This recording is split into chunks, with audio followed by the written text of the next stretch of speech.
it feels like my generation is looking at the same things that happened 40 to 50 years ago. Yeah. The same interplanetary cycles that happened. Right. We're looking at the same mental mechanisms of how our relationships interact with each other under the threat of, well, the same things they had, plague and war. The same pressures are providing us to think and create in similar ways. A lot of us now, like them, to quote a famous Jackson Browne song, having to make our way back to nature and find our tools to do that. I agree. And,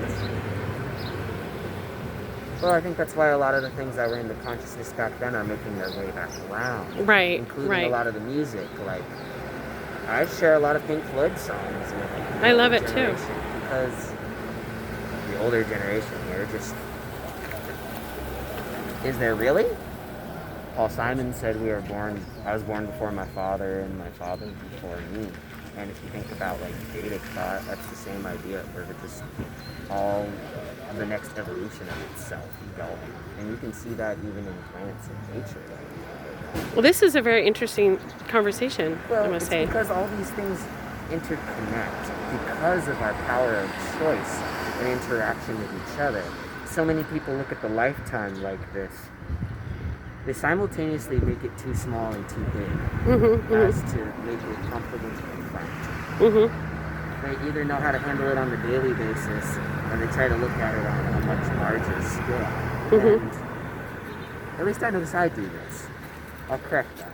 I notice that I think about things either on a very broad scale or a very small one. Yeah.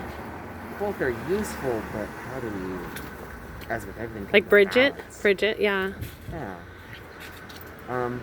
I agree. I mean, Well, this is some really intelligent conversation here. Well, the coming of lots of prophecies were being fulfilled, like the coming of the long hairs and the rainbow children, and the herb of understanding being central to all of it.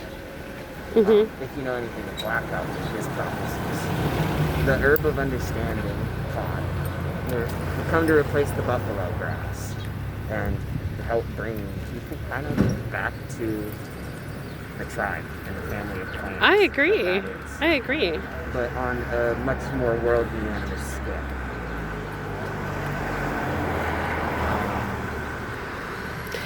And how long have you been thinking about things like this? How many years?